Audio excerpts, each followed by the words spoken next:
Welcome back, ladies. Welcome back to the Hot and Healthyish Podcast with Lauren, Meg, and Janelle, where we pull back the curtain and have unfiltered mom chats over coffee. Today's episode, we are giving you some updates, talking about delicious hacks for making your own coffee at home, which we know a lot of you make your coffee at home. So how can we make it taste even better? We talk about that today. We celebrate community engagement inside the Hot and Healthyish program for the month of July and celebrate excitement for a new season. Not only is fall just around the corner, but inside Hot and Healthyish, we're going to be kicking off August with Sweat School, which is essentially an opportunity for us to learn about various topics every single month to keep our women focused on what's going to matter most, keeping things simple, practical, and effective in their health and fitness journey. So in the month of August, we're learning about our 3-2-1 method to keeping nutrition simple and practical. So we talk about that. And then last but not least, Meg gives an amazing update on her book writing journey. So she launched her book in June, and she shares an update on how God's kind of been working throughout this entire process, the words that she's receiving from the readers, and just how truly God has had his hand in every single step of this journey. Definitely an update that you want to tune in for. Grab your coffee, throw on this episode while you're going on your walk or on your 20-minute commute, folding laundry, whatever it is. We're excited to have you in today's conversation. Let's dive in. They listen to our podcast and they're like, I wish it was longer. Aw, that's cool. I will say I do listen to our podcast episodes in the car a lot. Yeah. And I can just tell Liam and Jayla just kind of listen too. And Jayla's at this age where, like, she is listening to everything we say. Yeah, genuinely. I gotta watch what I say on here. Yeah, right. I can't believe it. She'll just bring up little things, like she's not in a conversation, she's off to the side, and she'll just repeat something, and I'm like, wow. Oh, yeah. That's crazy. Blake's like that too. They are always listening. Awesome. But good morning. Good morning. Cheers. Cheers. What we drinking? I have 7 Brew coffee this morning. I've never had that. Is it good? This is good. This is a latte, and the first time we went, they opened in Greenville, so we went when they opened, and it was kind of chaotic. They have real loud music, and I mean, it's straight up drive-through coffee, so that's actually pretty cool. But I was like still kind of sick with my first trimester stuff, and the coffee just didn't sit well that morning. So I actually pulled in this morning, and my stomach started to hurt, and I was like, it's just so weird how that can just trigger how you feel.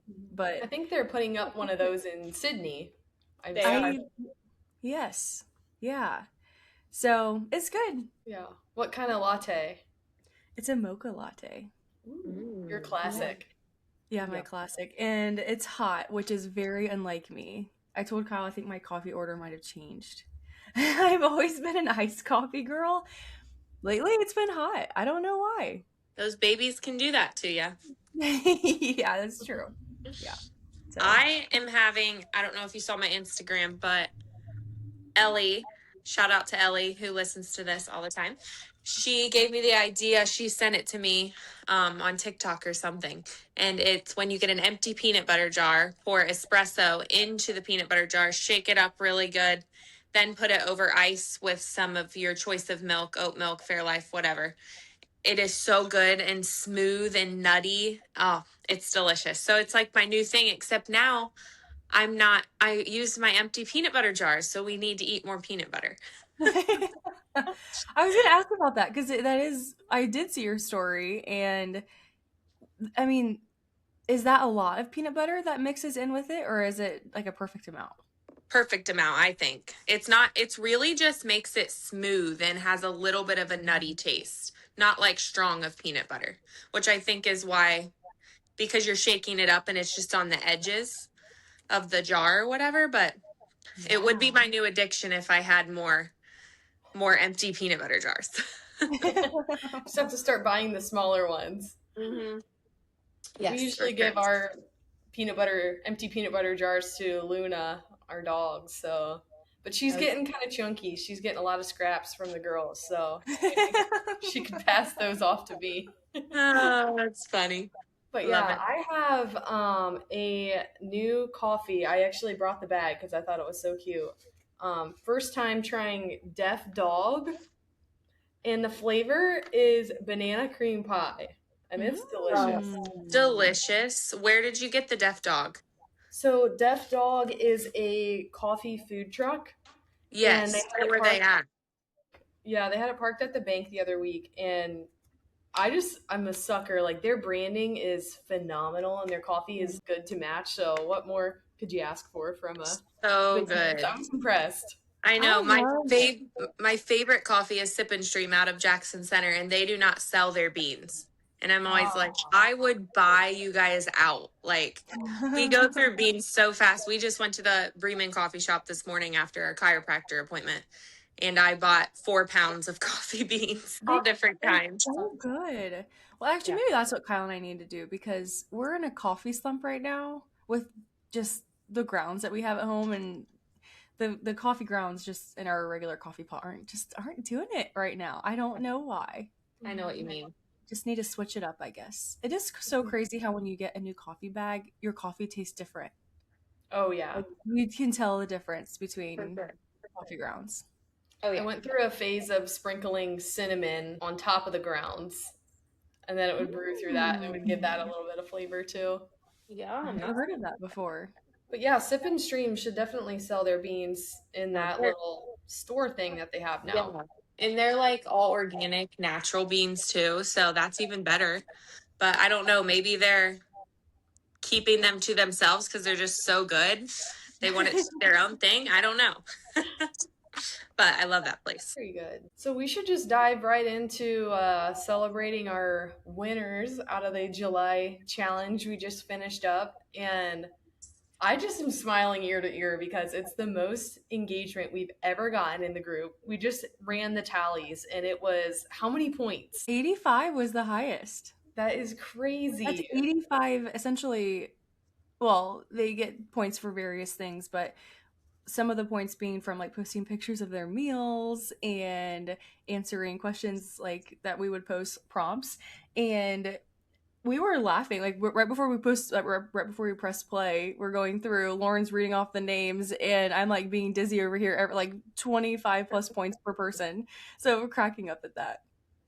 Yeah. I felt like it was a good, like, it was like equal engagement from multiple people, which was cool, you know, not just one person really. So yeah, it was good. But we'll announce the winners. Yeah. Drum roll. Leah came in first, Jordan in second, and Lauren in third. Congratulations, ladies. Yay. We'll be sending some prizes. One thing I really liked about the questions was there was a balance of like, I'm just getting to know you girls that I'm in this community with, and like the other tips that we shared on the other episode of education of how can I adopt some of these habits into my life. Yes, for sure. For sure. So we gotta keep our hype rolling. I know we're gonna have. I think we should relaunch September and Squattober because those were so much fun last year. Those were. Well, and I mean, the monthly themes is like really big because it just creates a fresh start every month. And I say this a million times, if you follow my page and stuff, I say this all the time. I love that we experience all 4 seasons where we live. And does it not just bring a refreshment every season? Every month is something new to appreciate. So August, we're diving in with learning. Putting the positivity in me because I do not like winter, so I'll try to keep my head high. Honestly, it's too long. I'm not. I know what you mean. I do. I try to just appreciate the coziness of it. Yeah, exactly. Well, no, I know what you mean. In an honest moment with that, I am like low-key terrified of having a newborn in December and January. Yeah, you'll be okay. You have a lot of support, but I totally understand where you're coming from. Just with it dark out at 5 p.m. and just like the sickness. Yeah, like I'm not looking forward to like the last 2 years we've had like some bad cases of the flu and RSV, and I'm like, I don't need a 6-week-old with RSV. I just don't. So yeah. Anyway, yeah.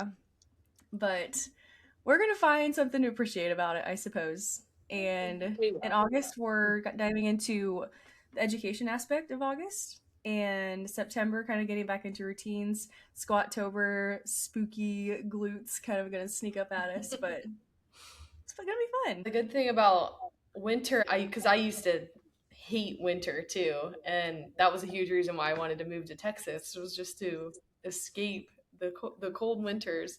But now our businesses are most busy in the winter, so it makes them go fast, and appreciate them to know, like, hey, business is going to be booming pretty soon. Yes. But right now we have our shop is plump full of boxes. We're helping Maid get their Ohio line out and all of their school embroidery. So it's been so fun working with her, and every single day we think we're catching up, and Brooke's like, hey, there's another box, will be there today. So. Unbelievable. Wait, I would love to hear some behind the scenes of that, Lauren, because I'm fascinated by that. I like the whole like t-shirt, sweatshirt world. Like, do you or I don't know if Brooke, or maybe she obviously would probably decide like the materials and stuff, but how do you, like, there's so much to choose from. There is, and it's so overwhelming. A lot of times, like, this is when I had Almighty One, it was very hard because it was the first time, didn't know anything about it. So I would just order these shirts in thinking they're good, and then every once in a while I would get some where it's like, I can't sell this, you know? Yeah. So Brooke is just phenomenal. I feel like the brands have come a long way as far as just materials and comfortability. You start to kind of get an eye of what you're looking for. But that was definitely the most frustrating and challenging part for me, which is why I like being on the other end now of like, you send it to me and I'll just do the work. I feel like I went from like the hard shirts, like you remember back in high school, all the shirts were so hard and stiff, and now they make everything Bella and Canvas so soft and nice. Like, thank goodness they were able to figure something else out. They were thick and like cardboard. It's terrible. Wow, that's so true. I was like, I have this vision. It's like on my vision board to have some lifted apparel. And honestly, we could do some hot and healthy-ish apparel too. There's so many fun sayings and just graphics you could use. And like, I picture this like t-shirt or crew neck like that says good things take time with like block letters, just rainbow colors and stuff. And I'm like, I don't even know where to start with that. I need someone to do that for me. That sounds like a lot of like a big learning curve. I could definitely get you that, Janelle. I feel like I understand what vibe you're going for. And the good thing about embroidery is it doesn't matter how many colors you have. You know, you program it differently versus like screen printing. I have to make screens and load them with ink for every color, so that gets more costly, you know. Which embroidery, I think that is anything embroidered. My shirt right here is embroidered, and my sweatshirt, and it's just it's so nice. I got my new Hillary Duff shirt on. I love it. Tell us about the concert. It was incredible. It exceeded my expectations. I had never been to Riverbend before, so we walked in and I was like, man, this is a lot of people. And everybody on the lawn area had blankets out. So luckily, my sister-in-law, Jenna, and some of her girlfriends were there prior. So when we walked in, we were able to stand with them. But yeah, all of her new songs even shocked me. I thought I would just kind of like stand there and be like, okay, play something old now. But yeah, it was impressive. And it was funny because I guess every show she has this like part where there's a little box and she opens it up and there's a surprise in there.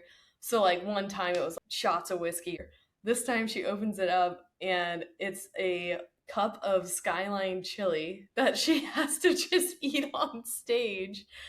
And everybody in my family graduated from UC except me. So we're big Skyline family. So it was disappointing to see that the way they had her eat the Skyline was just with a spoon out of a cup with some cheese and some soggy oyster crackers. And we were just like, no, you need a 3-way with this and hot sauce and whatever. So, that's great. She said she liked it, but then she's like, okay, now I'm going to have to jump on the couch now. So that was her next part, but it was good. funny. That is awesome. I feel like there were so many people there. Like, I felt like I just saw a bunch of people posting photos there, and I'm like, how do people even know that there's a concert going on with Hillary Duff? Like, I totally missed that boat. I think I just happened to follow her entire hype up, and then that she announced she was going on tour. And I was just shocked that the tickets were $40. So it just felt like a no-brainer. Like, this t-shirt cost more than the ticket to there. Yeah. Wow. But yeah, I think I saw like 1,000 butterfly clips. It was cute. Everybody was dressed to the nines. I love it. That is the blast. It makes you want to dress like that, like not for a concert. Yes, wear it out with your friend. So it's so cute. I love that look. I would love to hear an update on Meg's book journey. Oh, we were going to talk about that. Yes. Yeah, the book. It's like still surreal to me that it's out, but I'm so relieved that it's just out there. I feel like that was the hardest, most stressful part, was just leading up to that. So, but it's going very well. My goal was never to sell a ton of books. Like, I just didn't have that in my head. It was more like, you know, I just felt like God was telling me to write this book, to even if I just helped one person, then I did my part.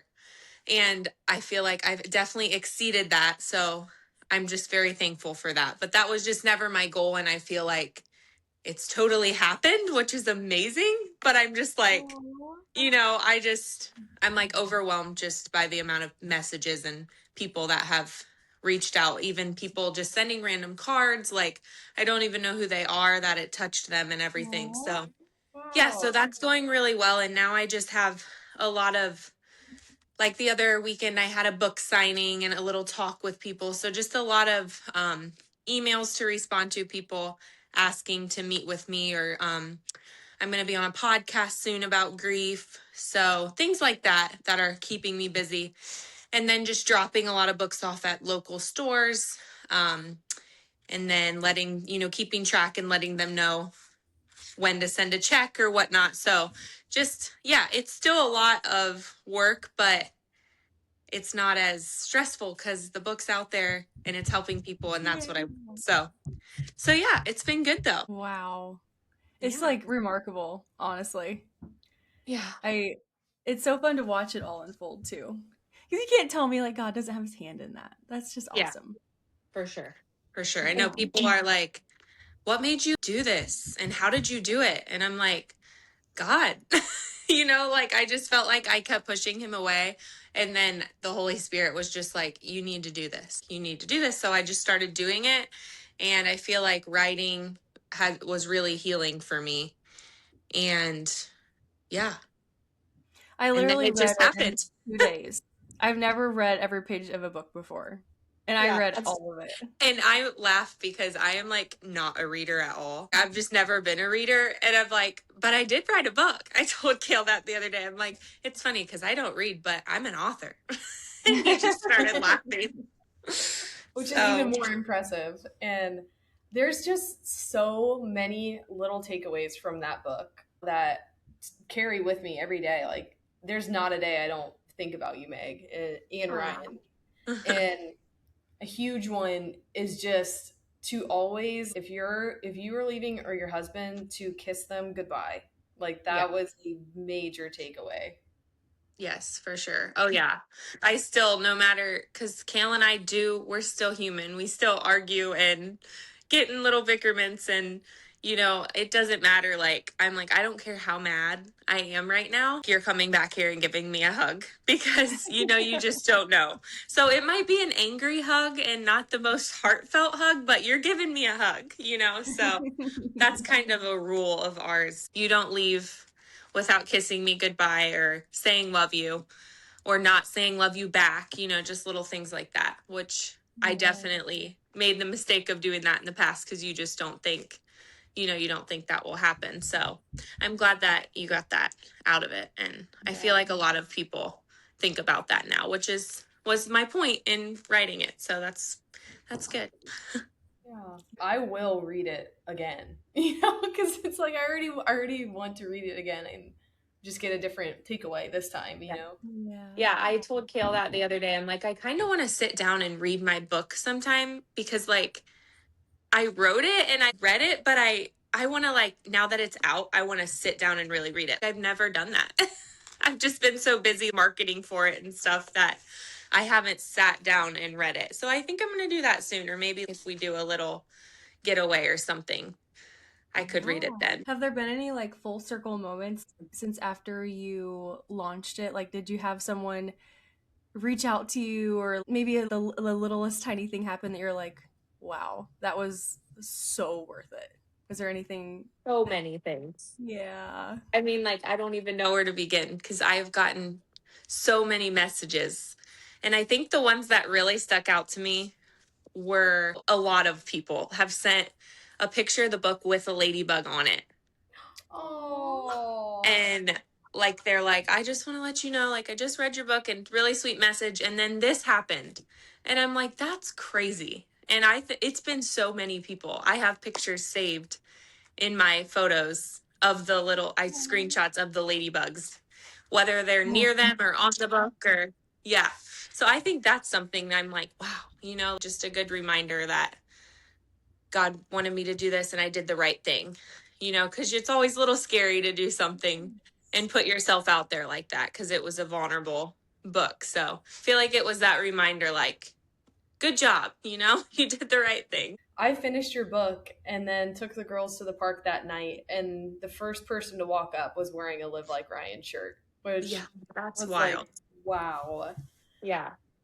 Yeah, so wild. But yeah, I got the sweetest card in the mail yesterday from, I don't even know who it is. Not a clue, actually. I looked up her up on Facebook and I still am not sure who it is, but just thanking me in the sweetest message on a card. And then she also wrote a card to Kale just for him. Aww. And just saying, you know, like, this might be Meg's story, but it's yours too. And we're just so thankful for you. And I was like, that is so sweet. I'm like, I better give this to Kale alone because he's going to cry. But yeah, so it just makes you know it's worth it when people reach out. Kind of just like with anything, even with our Hot and Healthyish app, you know, you get a good review and it's like, okay, I'm doing the right thing, you know, keep going forward with this. So yeah. Yeah, your story matters, like, and it deserves to be told. And that is, it's just so awesome.